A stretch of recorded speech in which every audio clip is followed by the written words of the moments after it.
so Ferrari would be turning in his grave at the thought of the latest offering. A practical, easy-to-drive cruiser and supercar all rolled into one? Surely not. So, can the California really be a convertible? A Grand Tourer? And supercar? And still be a proper Ferrari?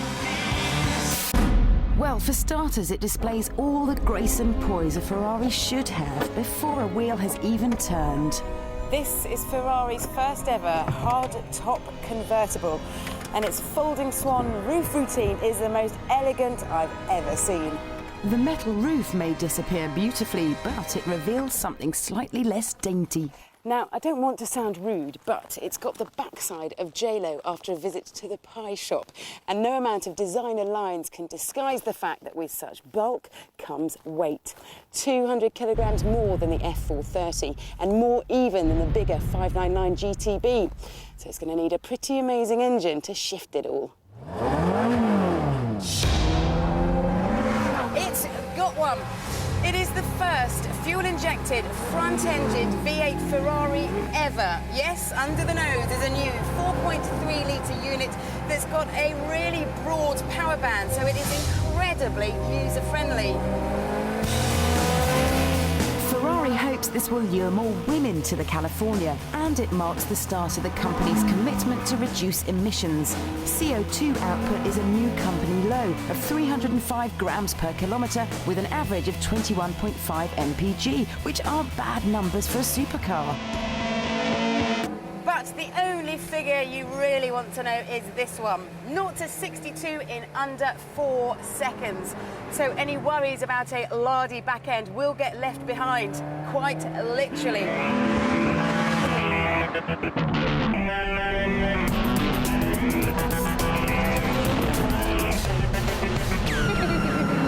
The lightning-fast twin-clutch 7-speed gearbox is a first for a Ferrari road car. Keep your foot down through the gears and you'll see 193 miles an hour blisteringly quickly.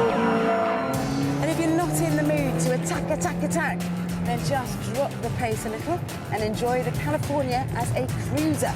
It'll pootle along in 6th or 7th gear at about 50, 60 miles an hour quite happily, proving that it is the capable Grand Tourer we were promised. At just over £143,000, the California isn't cheap. Rivals like Bentley's Continental GTC is 11 grand cheaper, and a Mercedes SL63 AMG is 40 grand less. But what you don't get with the Merc and Bentley is something that's in abundance here. Sexiness. This car makes you feel $1 million. So that high showroom price is a pretty good investment in my book. Inside, it's a sumptuous mix of stitched leather and aluminium, but good money's also been spent on the more practical areas, like the electrically adjustable steering column and seats. Such mollycoddling is so un-Ferrari. So, we know the California is at least 2 Ferraris rolled into one, and within 14 seconds, this Grand Tourer transforms from a convertible into a hard-top coupe. And this little Manatino is a little switch that controls the gearbox, the traction control, and the suspension. So, let's put it into its sportiest setting and see how super this car really is.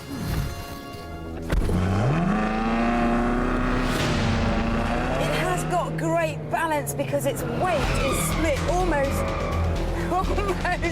50-50 between the front end and the rear end, and that equals great handling.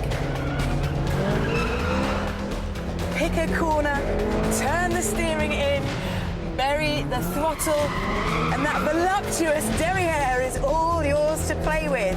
And amazingly, it's on these twisty roads where the California doesn't feel overweight at all. But it does lack the intensity and the feedback that you'll get from a thoroughbred supercar. Boy, these roads are slippery. I can't help myself.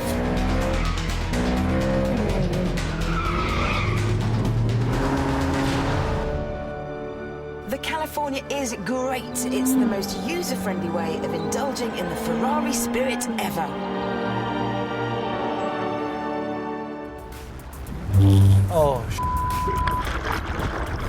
Stone the Crows, it's not coming in, is it? I'm driving across a river in Iceland.